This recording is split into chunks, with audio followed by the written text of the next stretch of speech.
बाद जिस तरह से प्रदूषण का स्तर लगातार बढ़ता गया और लगभग 500 तक एक्यूआई का स्तर पहुंचा। लगातार हफ्ते भर गंभीर श्रेणी में दिल्ली का एक्यूआई का स्तर रहा, प्रदूषण खतरनाक स्थिति तक पहुंच गया था। उसको देखते हुए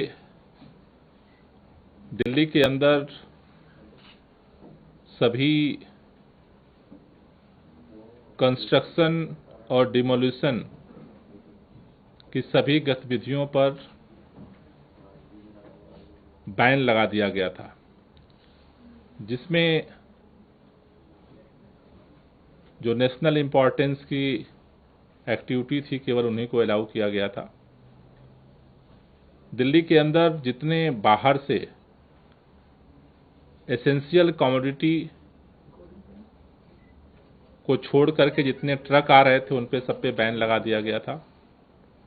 दिल्ली के अंदर स्कूल, कॉलेज, इंस्टीट्यूशन पे बैन लगाया गया था। अब धीरे धीरे दिल्ली में प्रदूषण की स्थिति में लगातार एक सुधार और स्थिरता दिख रही है। पिछले 10 दिन से अगर हम देखें तो किसी भी दिन गंभीर सिचुएशन में, गंभीर स्थिति में दिल्ली का एक्यूआई स्तर नहीं पहुंचा है। उसको देखते हुए माननीय सुप्रीम कोर्ट ने commission for air quality management को ये एथराइज किया था कि जो प्रतिबंध लगाए गए हैं उनमें जो अलग अलग सेक्शन से एप्लीकेशन आ रही है उस पर विचार करके निर्णय ले।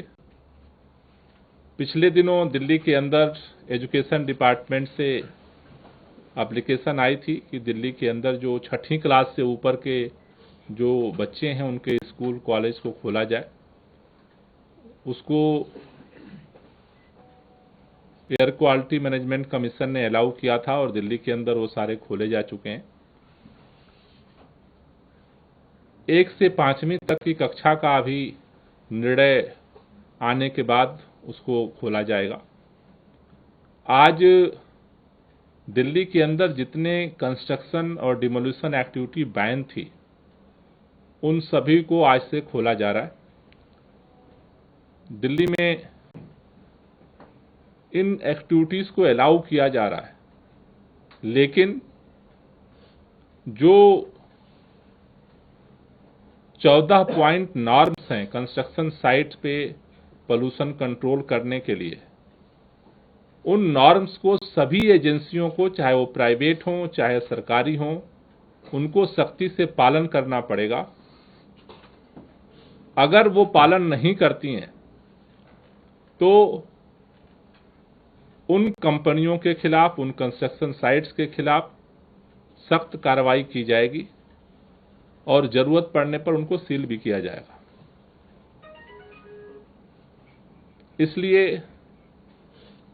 कंस्ट्रक्शन डिमोलिशन के कार्य में लगे हुए सभी गतिविधियों में जो शामिल जिम्मेदार एजेंसियां हैं, उन सब लोगों से मेरा निवेदन है कि ये जो कंस्ट्रक्शन डिमोलिशन कार्य को करने की अनुमति मिल रही है, इसका कोई भी नाजायज फायदा ना उठाए, कोई भी इसको लेकर के लापरवाही ना बरते।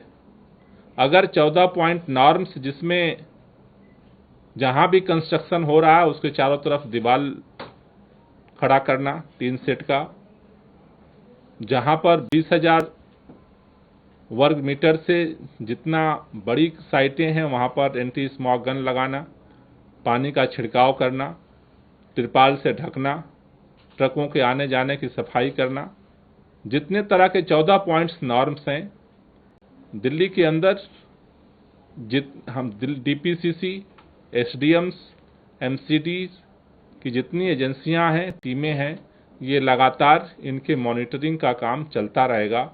एंटी डस्ट कैंपेन जो है वो दिल्ली के अंदर जारी रहेगा हम सभी एजेंसियों पे मॉनिटर करेंगे कि वो 14 पॉइंट एजेंडे को फॉलो कर रहे हैं या नहीं कर रहे हैं। दूसरा, दिल्ली में जो ट्रकों के प्रवेश पर बैन था, एसेंशियल सर्विसेज के साथ साथ हमने बाद में जो सीएनजी की गाड़ियां थी उनको अलाउ किया था। अब सभी ट्रकों को दिल्ली के अंदर अलाउ किया जा रहा है। दिल्ली के अंदर जो सीओक्यूएम ने जो निर्देश जारी किया है, दिल्ली में हमने सीएनडी मैनेजमेंट के लिए पोर्टल बनाया हुआ है। 500 वर्ग मीटर से ज़्यादा के जो भी कंस्ट्रक्शन लोग कर रहे हैं उन लोगों को ये डायरेक्शन दोबारा दिया जा रहा है कि वो अपना रजिस्ट्रेशन उस साइट पे कर लें। दिल्ली में बहुत सारे लोगों ने किया है लेकिन कुछ लोगों ने अभी तक नहीं किया है, तो उनको भी ये डायरेक्शन दिया गया है कि वो उस पर रजिस्ट्रेशन कर लें जिससे कि उसकी मॉनिटरिंग हो सके। दिल्ली में जैसा मैंने कहा कि ट्रकों की एंट्री खोलने के साथ साथ कंस्ट्रक्शन डिमोलिशन वर्क खोलने के साथ साथ दिल्ली में एंटी डस्ट कैंपेन जो है इसको हम और अब तेज करेंगे, उसकी मॉनिटरिंग करने का काम। साथ ही साथ अभी जो वाटर स्प्रिंकलिंग का काम किया जा रहा है पीडब्ल्यूडी के द्वारा, एमसीडीज के द्वारा, फायर ब्रिगेड के द्वारा, उसको हम जारी रखेंगे। जो एंटी ओपन बर्निंग कैंपेन है उसको जो है अभी हम जारी रखेंगे।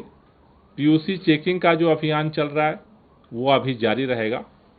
तो मैं दिल्ली के सभी लोगों से ये निवेदन कर रहा हूं कि अभी ये जो इमरजेंसी मेजर्स लिए गए थे इमरजेंसी सिचुएशन में उनको खोला जा रहा है, लेकिन दिल्ली के अंदर हमें जो वायु की गुणवत्ता है उसे और बेहतर करना है, इसलिए सभी लोगों का सहयोग चाहिए। और कहीं भी अगर किसी तरह का ऐसा वायलेशन दिख रहा है तो आप ग्रीन दिल्ली ऐप पर जरूर हमें सूचित करें जिसके खिलाफ हम कार्रवाई कर सकें और मिल करके इस प्रदूषण की जो लड़ाई है इसको हम और आगे ले जा सकें। Thank you. कोई क्वेश्चन हो तो ले लीजिए। कितने कंस्ट्रक्शन एजेंसियों से इसे लेकर एप्लीकेशन मिला था कि फिर से शुरू किया जाए? अलग अलग काफी एजेंसियों का मिला था, अलग अलग एजेंसियों का मिला था जिसको हमने भेजा था। जो ट्रक एसोसिएशन से उनका भी मिला था जिसको हमने भेजा था। जी, जो निर्माण कार्य होना है इसमें जो 14 दिशा निर्देश हैं, इसे लेकर कोई टाइमिंग भी है क्या कि एक निश्चित टाइमिंग में ही निर्माण कार्य होना चाहिए जो दिशा निर्देश है उसमें? नहीं, ऐसा कोई टाइम फिक्स नहीं है। 24 घंटे हो सकते हैं? 24 घंटे हो सकते हैं, लेकिन ये नॉर्म्स जो 14 नॉर्म्स है उनको फॉलो करना होगा। आपने जो नाइट पेट्रोलिंग के लिए टीमें बनाई थी वो चलती रहेंगी? वो तो चलती रहेंगी, लेकिन अब जो टीमें हैं वो इसको मॉनिटर करेंगी कि 14 नॉर्म्स फॉलो हो रहे हैं या नहीं हो रहे हैं। जो हमने नाइट पेट्रोलिंग की टीम बनाई थी वो इसलिए बनाई थी कि कई जगह पे इस तरह की सूचनाएं आ रही थी कि लोग बैन के बावजूद काम कर रहे थे, लेकिन अब काम तो अलाउ कर दिया गया, लेकिन नॉर्म्स फॉलो हो रहे हैं या नहीं हो रहे हैं।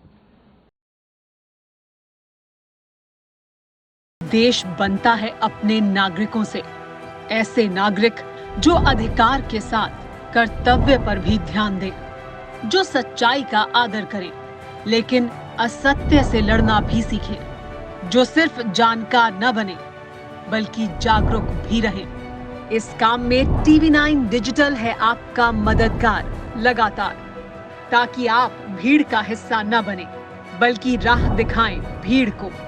देखते रहिए TV9 डिजिटल।